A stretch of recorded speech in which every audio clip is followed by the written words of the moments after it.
I'm Laurie Cardoza-Moore, and this is Focus on Israel.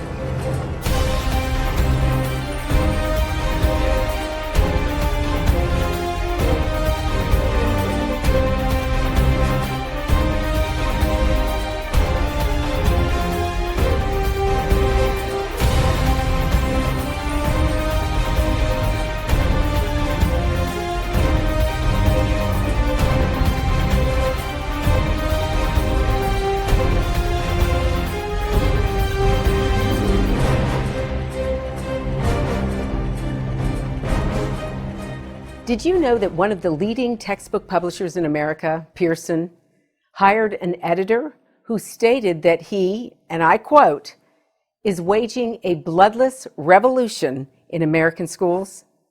This is a war we cannot afford to lose. Hello and welcome to this edition of Focus on Israel.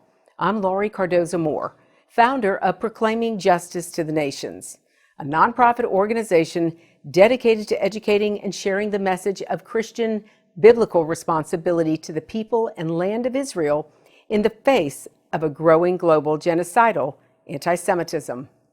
Proclaiming Justice to the Nations was birthed to stop the silence, to wake up Christians and people of conscience to the realities of a world bent on destroying Israel and the Jewish people.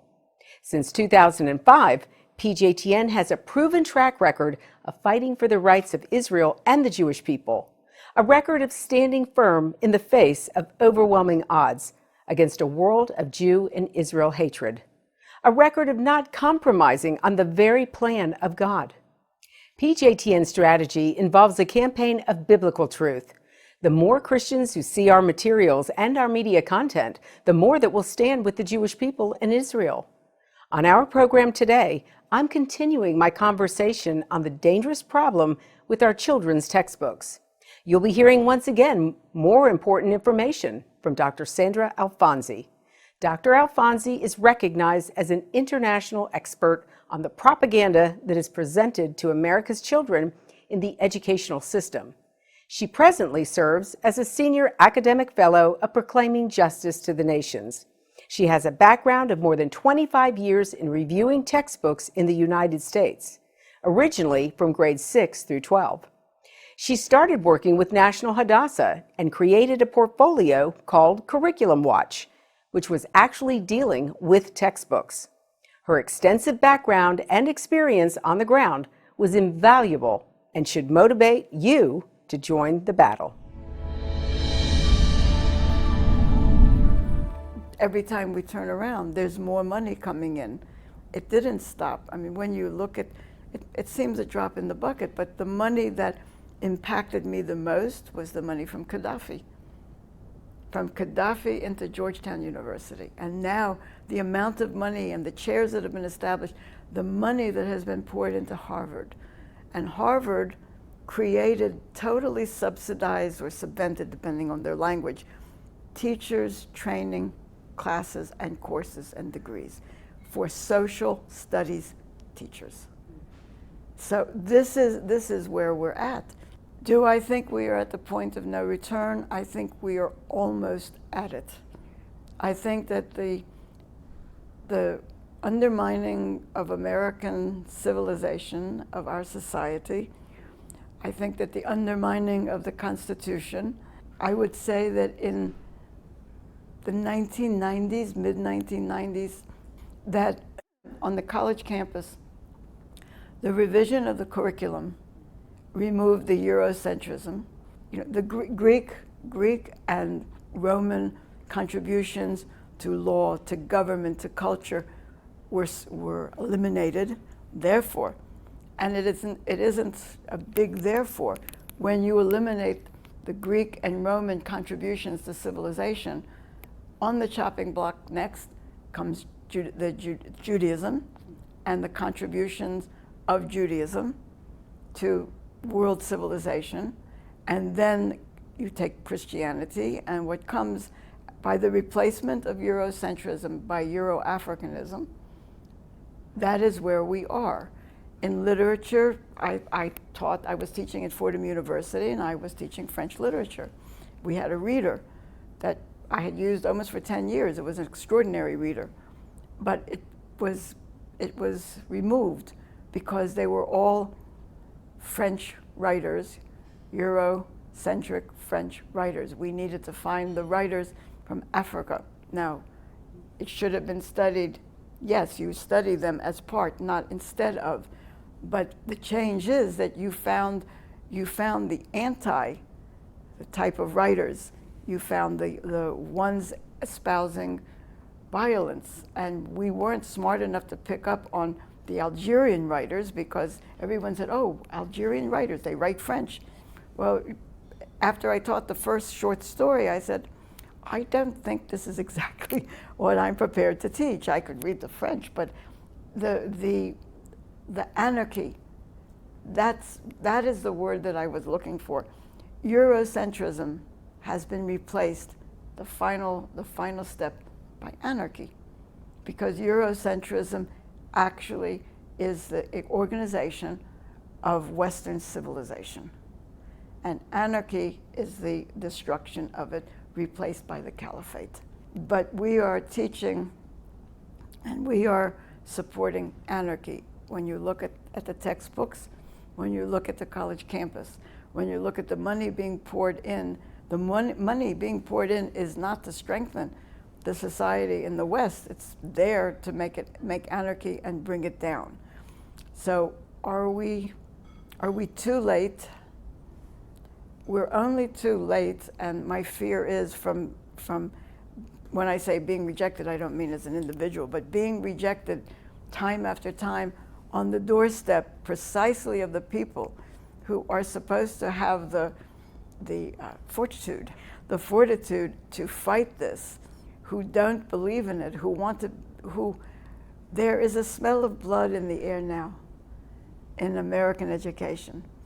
And those who follow the smell of blood are dominating education. Those who would destroy from underneath. But if you dig underneath enough, the building falls down. Islam is famous for building on top. That is how they eradicate civilization. They build on top. So they build on top, and that is how they change history, by eradicating it. But then how that they show it's no different with the words in the textbook. It was no different when I heard these people testify. Islam will not allow any synagogue or any church to be taller than the mosque in the city.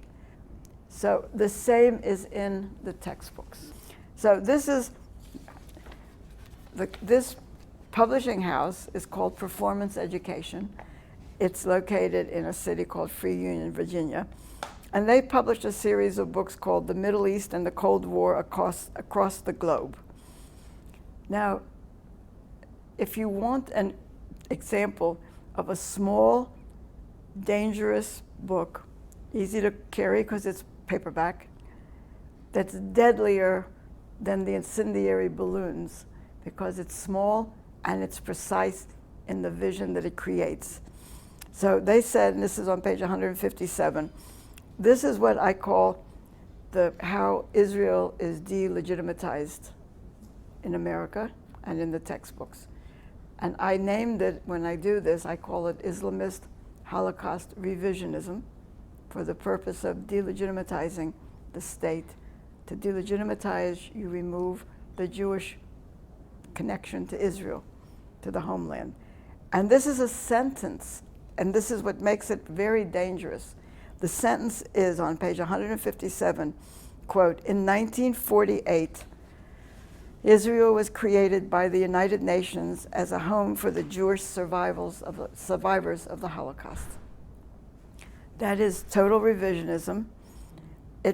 The creation, the drive, or the motivation to recreate, first of all, it's not creating the homeland, it's recreating the homeland. It started long before the Holocaust, and this is the claim. First of all, that if it hadn't been for the Holocaust, there would be no Israel. That Israel is created by the UN for the purpose of giving the Holocaust survivors a place to go. In doing so, it displaced the Arabs. This is written documentation that every parcel of land that was not allotted to the then named Israelis, but to the Jews, was purchased. The Arabs were absentee landlords who sold the land. But here you have a book in one sentence that said, in 1948, Israel was created by the United Nations as a home for the Jewish survivors of the Holocaust. The big problem is that missing from a lot of the textbooks is the entire partition of Israel. Now, how do I know that, and why was I astounded when I was informed? When I worked for Brigitte Gabriel and I was doing her report on the impact of Islam from 6th to 12th grade, and I had the quotes about the partition, the then executive director said, "Sandra, what are you talking about?" So I said, "What do you mean?" He said, I never studied. I knew nothing about that there was a partition by the United Nations. Then he held a Monday morning staff meeting. So if you say that it was created by the United Nations and you don't teach the fact that it was created by the United Nations because the United Kingdom, England, gave back the British mandate over Palestine because the Ottoman Empire, when it fell, England got that portion of Palestine, France got another portion of Palestine. But if you don't know that the United Nations partitioned it because they couldn't stop the attacks, there was a big massacre at Hebron of the Jews of Hebron, they didn't know how to handle it. The resolution called for the establishment of a homeland, an Arab homeland and a Jewish homeland.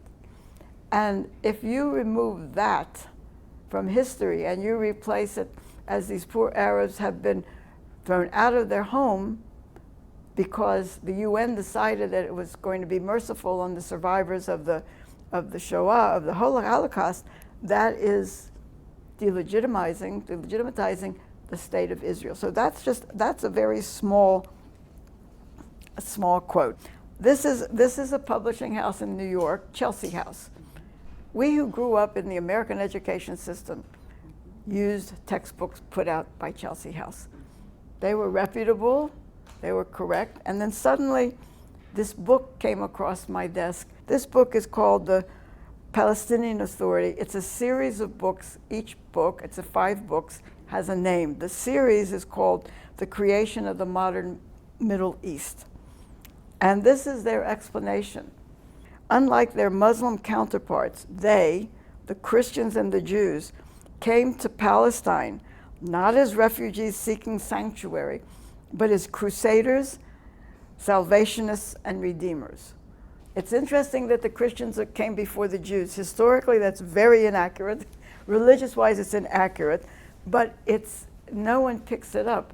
When I review these books, I speak about the chronological revisionism. I want to take you to Israel in pictures and film. I want you to see how God's sovereign hand can be seen before our eyes right here in this land. That's why PJTN is offering a special anniversary package that includes a captivating new book and award-winning DVD.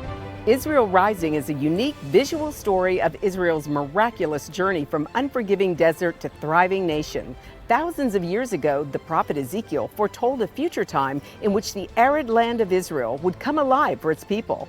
Now this breathtaking book documents the fulfillment of this vision, as rarely seen photographs from the 1880s to the 1940s are juxtaposed with recent photos of the same locations. This book will inspire and captivate you as it illuminates Israel's foretold awakening in a new and unforgettable way. In addition, you'll receive the award-winning documentary, Israel Indivisible: The Case for the Ancient Homeland. This inspiring film examines the many political twists and turns that make Israel the world's most controversial nation. From Abraham and the Promise to the issues facing the Jewish state today, the film examines the historical, archaeological, legal, and biblical foundations for the modern state of Israel. This is a limited time offer for these 2 remarkable resources for just a one-time gift of $70 today. Your generous donation will help ensure that PJTN stays on the front lines and in the headlines of all the important issues facing Israel and our Jewish brethren. So please go to pjtn.org today. From studying history, it's very clear that what starts with the Jews never ends only with the Jews. We must strongly stand against any anti-Semitic trends, for if not stopped, they'll cause harm to all of us, and we'll witness the downfall of our Judeo-Christian Western culture. Today, many people say there's no longer a need for a Jewish state, that Jews around the world no longer need a place of refuge. But anyone who has heard recent statistics about the worldwide rise in anti-Semitism would never make such a claim. The reality is that neo-Nazi groups and Nazi sympathizers are increasing around the world. Surveys show that over 1 billion people in the world harbor anti-Semitic attitudes. Close to 50% believe that Jews have too much power in the business world, and 2/3 of the world's population has never heard of the Holocaust or believe the historic accounts of it are inaccurate. Don't let yourself be manipulated by evil people with a wicked agenda. When the self-serving villains are in control, good people from all religions suffer. Muslims, Christians, and all people of conscience should stand proudly and show respect for a country that gives so much to the world in so many ways. Do your part, do your research, and do what you can to make a difference. Because what happens in Israel does affect us all. This is not just a Jewish or just an Israeli problem. This is a problem for all humanity, for each and every one of us who believe in freedom and human rights. Learn more about what you can do at pjtn.org. But I would like to focus on one book which fills us with, which gives us everything. But I want to use Pearson's The Cultural Landscape, an introduction to human geography. I want to use that for one reason, that you don't have to go to a history book, not world history, not US history. You can go to sociology, but the biggest genre of education that has now been taken over by the revisionist lie and is probably the most dangerous, it's the field of geography. Now it's dangerous for two reasons. Geography is not a well-taught subject in American schools. When you have the fifth column, when you have the different areas of education infiltrated by Arab propaganda, which I no longer call Arab propaganda because that was pro-Palestinian. Now we have to really call it Islamist propaganda because that propaganda is to create or recreate, how they look at it as recreating. But the caliphate was never in Western Europe, so for us it's creating for the Arab mentality in the Arab world, it's recreating the caliphate where they believed it should always be. So I think that while I do world history books and they're very bad, all of this, what frightens me most, it's the infiltration and the subversion of geography. So to me, it's not this, to me, yes, it is a Judeo-Christian problem. And to me, if it threatens the Christians, it threatens me.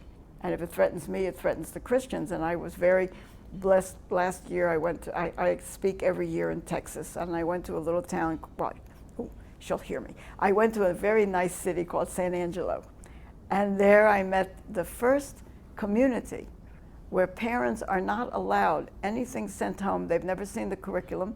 They've never seen the names of the textbooks. They don't know the problems. But I said, how are you going to preserve your spirituality when you no longer exist as a religion in the textbooks?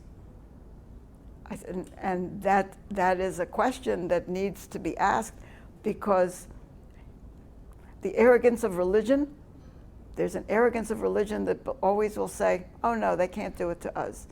This textbook is, for me, the most dangerous because it has removed Judaism as a world religion. Every textbook, when you look up world religions from elementary through high school, it's Judaism, Christianity, and Islam, and then Buddhism and Hinduism, if you're lucky. But Pearson's, and I use that word, it was brilliant, because in a book of geography, and geography always taught the culture, the civilization, the contributions, along with land masses and rivers, but Pearson removed all that. What they did is to count the numbers of adherents to any particular religion. And they said those with the most adherents, and that is how I found the first book where Judaism is not a world religion. And the religions per Pearson: Christianity, Islam, Hinduism, and Buddhism. Down in the other religions is where I found first a religion called Juche, then Judaism, then Sikhism, and then Spiritism. And I have to say honestly that Pearson didn't know quite how to remove the existence of Judaism, but in the material in the textbook, in this book, what they have done is then to draw parity between Islam, the Islamic, and Judaic. Not the religious system, not the tenets, but they use two photographs. Again, it's brilliant. They have the Arab woman with the hijab, dressed in black, and they have the picture of one of the ultra-Orthodox in black. And they speak about both religions have the modesty, and they give the Arabic name, and that's what they leave it at. And this is how they do parity, so that at the same time they can't say it's not a world religion, but when they deal with, and this is where, when they get to the Roman world, this is where Pearson and many textbooks now have pitted the Christians against the Jews in the story, and I'm not using the story in a derogatory, the story or the history, it's the same word, the story of what happened to Jesus. The Romans had no role in the arrest, in the trial, and in the crucifixion of Jesus. That is the stand of Pearson and other textbooks. So I said, we do have a problem here. But this is what this publishing house has accomplished. And this is where we are with that. Now, there's a book put out by Bedford St. Martin's, and it's a history book.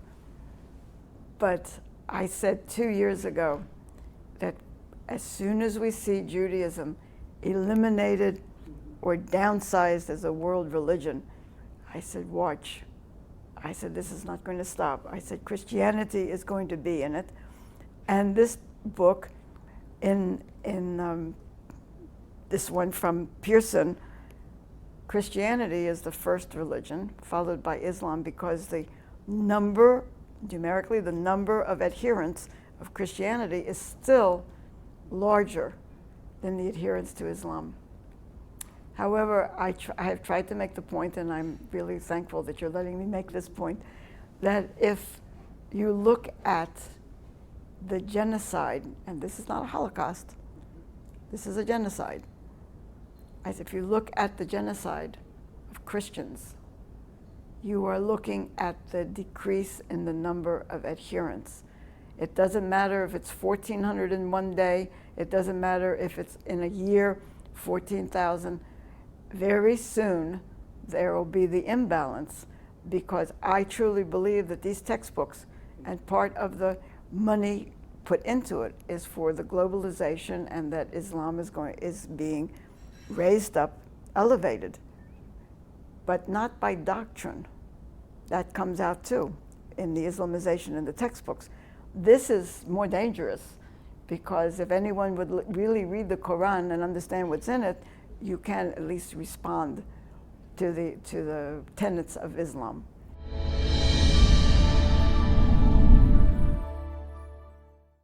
Well, that's our program for today, and I want you to know we appreciate your support. The time to take a stand is now. Be a leader in your community and in your church. One person can make a difference. Get involved with and support pro-Israel organizations such as PJTN. Call your senators, congressmen. Let your elected leaders hear from you. Visit our website to learn more. Sign up to receive action alerts and order our films to share with family and friends. Please encourage everyone you know to tune in and become informed. God bless you, and thank you for all you do on behalf of our Jewish brethren in all Israel. We'll see you next time on Focus on Israel. To support this program, send your tax-deductible gift to Proclaiming Justice to the Nations, P.O. Box 682711, Franklin, Tennessee 37068. You can also support PJTN online. Visit pjtn.org or call 1-877-873-9020. Anti-Semitism has reached epic proportions, and Israel is now surrounded by nations who seek its destruction. For Israel to lose just one battle would mean losing everything. As Christians, it is our biblical responsibility to stand with our Jewish brethren and Israel. PJTN needs your help to reach more Christians with this urgent message. Please visit our website to become a member today and order our award-winning documentaries. You must decide that you won't be silent. Sign up now at pjtn.org. God bless you, and thank you for your support and prayers.